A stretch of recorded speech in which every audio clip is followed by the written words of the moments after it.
We as men become the wall that pain and sadness bashes against, the wall that our families can feel secure behind, that they can lean on.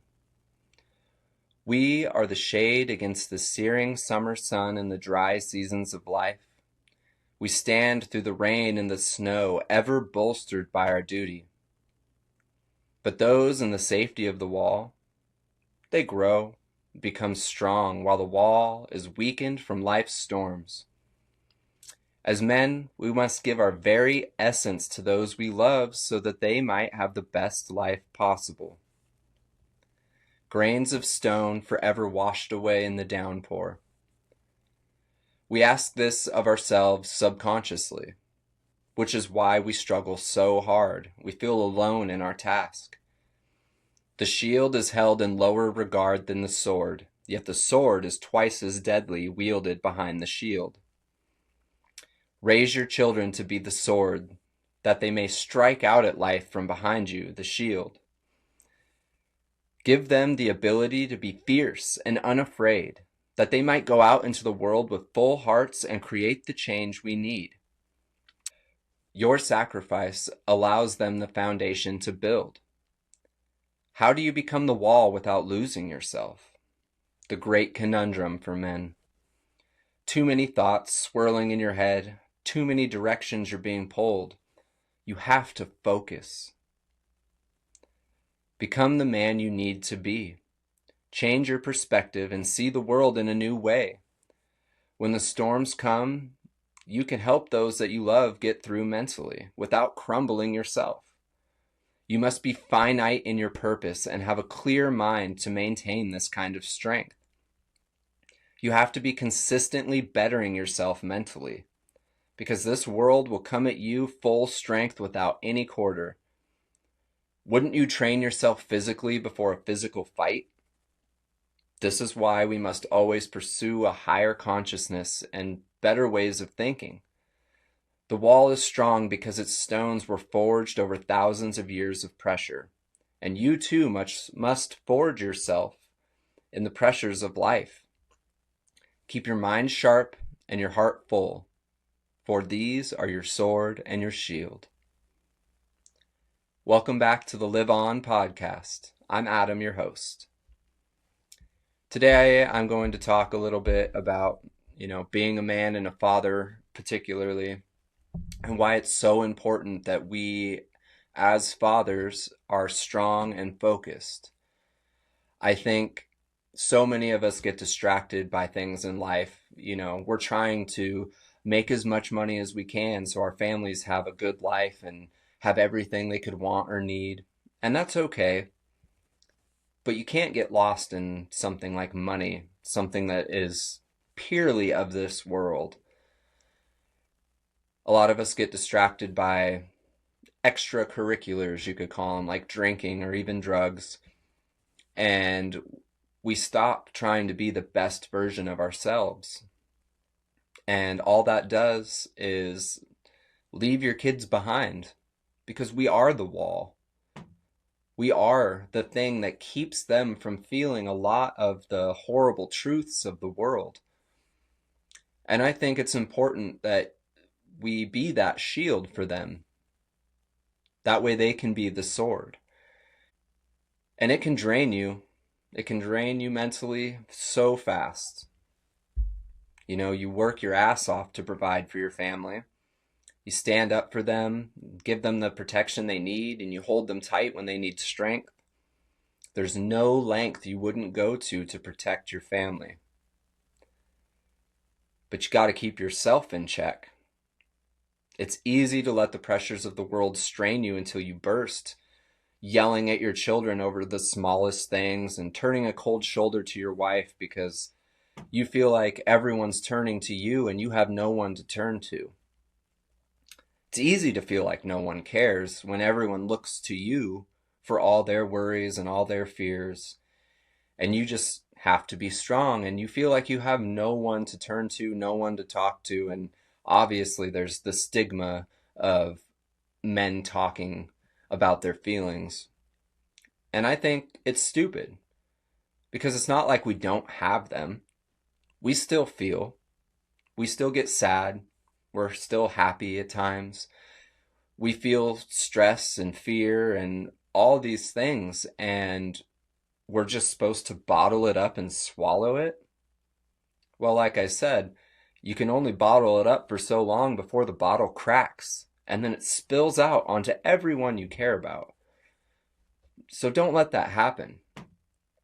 And I think as men, we need to stop making fun of each other for opening up and talking about how we feel, because it's not some sissy shit.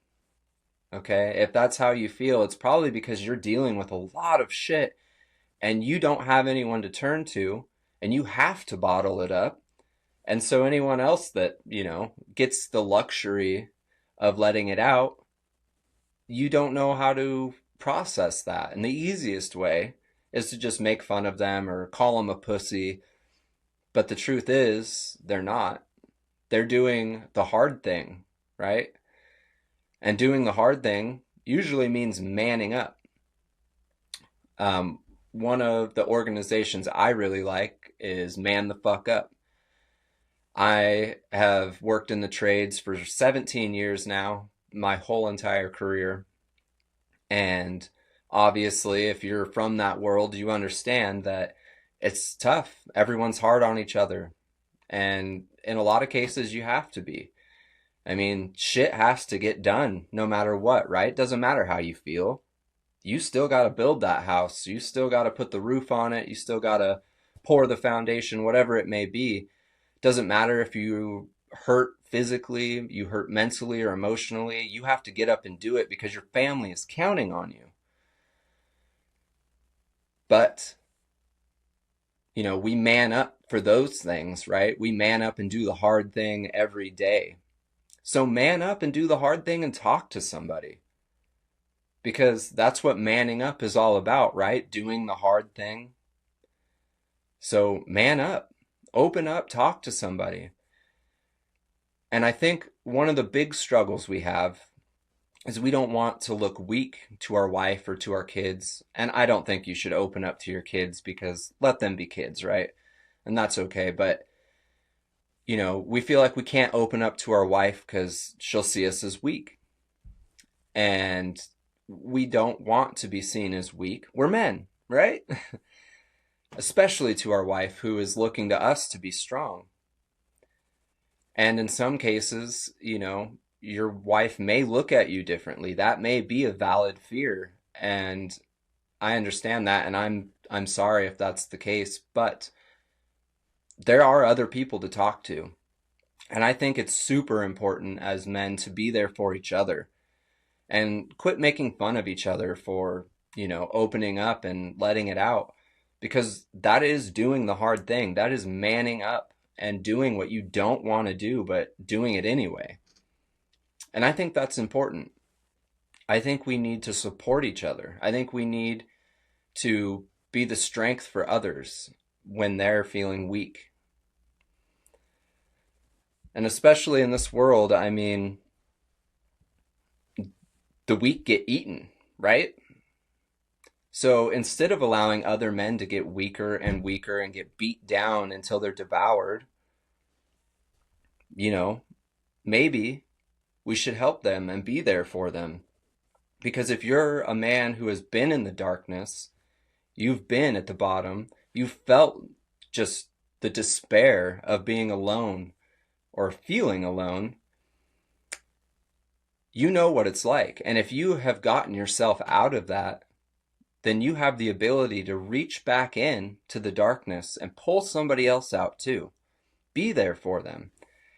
You can't be their savior, and that's not at all what I'm trying to say here. But you can be their wall. You can be there for them. You can let them, feel okay about letting it out so they don't let it out in the wrong ways. And for some men, they don't let it out. They never let it out. It doesn't overflow on their family. They bottle it up, and eventually they take their own life. And every time I hear of a father taking his own life, it just breaks my heart, because I know what their kids are going through. I know what they were going through. I understand how horrible it feels to feel alone, like you cannot talk about it. You don't have anyone there for you.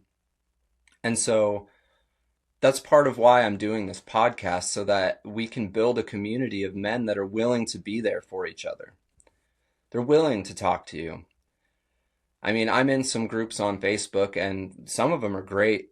Men reaching out with their problems, and you know, asking for help, guidance, something.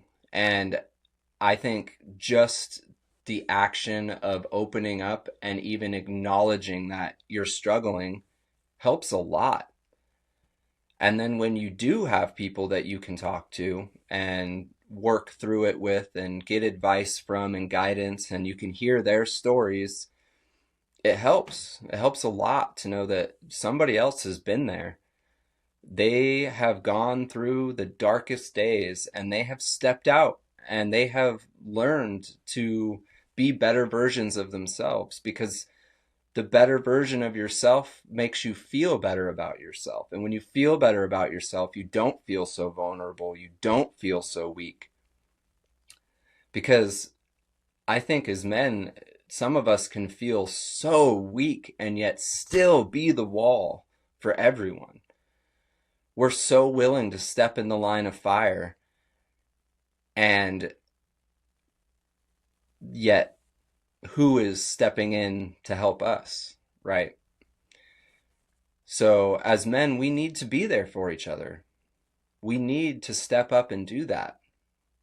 If you were at war and one of your guys got shot, you wouldn't leave him behind. So why in just normal society are we leaving so many men behind? Why are we letting it happen? You wouldn't do that in a different scenario.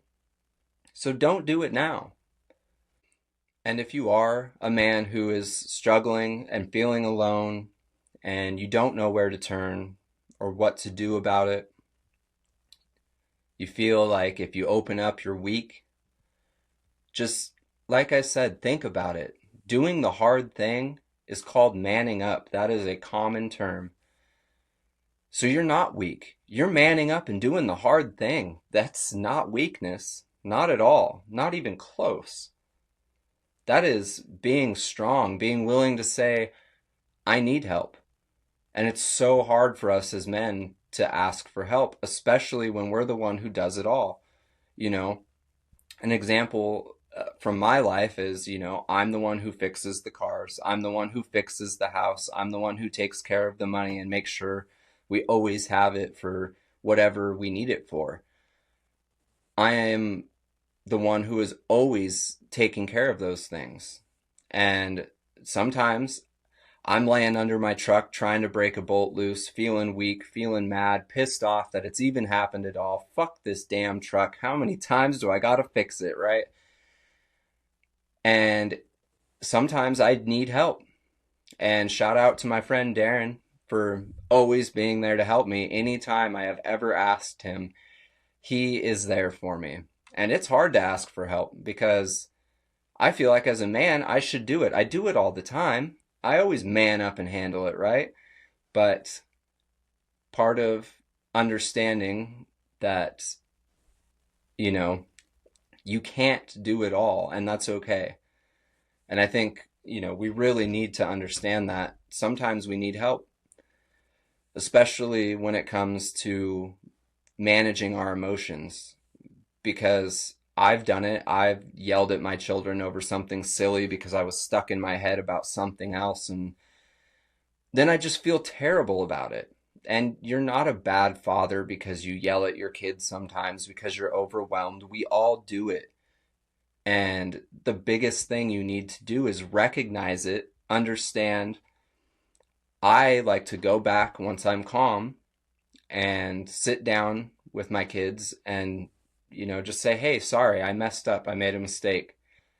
I let things that have nothing to do with you, affect you. And that is not okay. And that is part of being a man, is owning up to your mistakes and fixing them. I tell my son that all the time. If you make a mistake, Own up to it and fix it. Make it right. And that's why we have to be careful, because things said in anger can't always be taken back. I'm sure you've seen the picture on Facebook or Instagram or whatever of the wolf jumping for the bird on the cliff. And, it's a powerful image because it really speaks to the fact that you cannot take some things back. And I I have done it a lot. I've said a lot of things. Like I said before, if you ask almost anyone that knows me, they'll tell you I'm a dick. At least sometimes. I definitely have it in me to be an asshole. And I'm trying not to be. I'm trying to fix those mistakes. And I am fixing those things. Ever since I quit drinking, I have been rebuilding the relationships that I was slowly chipping away at and ruining. And I am very thankful to, you know, like my mom, for example. I was a total asshole to her more times than I can count. I've said all kinds of horrible things that I didn't mean. I was just angry. And luckily for me, she has had a very rough life with a lot of learning, and she understands. She knows why. She saw my pain. She didn't see that I was trying to hurt her. But we don't all get that fortunate, right? A lot of people take it personal. And so you really need to be on top of it. You have to be in control of yourself. That's another thing I tell my son all the time. You have to be in control. No one else can control you, especially if you're a rebellious, strong-headed man. Nobody can control you, right? Gotta control yourself, though. So in the end, be the wall for your family, because you already are. Keep doing it. You're doing a fan-fucking-tastic job. You're doing great. Even through the mistakes are there to learn, right? And you're doing a great job. Keep it up. Keep being there for them. And when you need someone to be there for you, let them.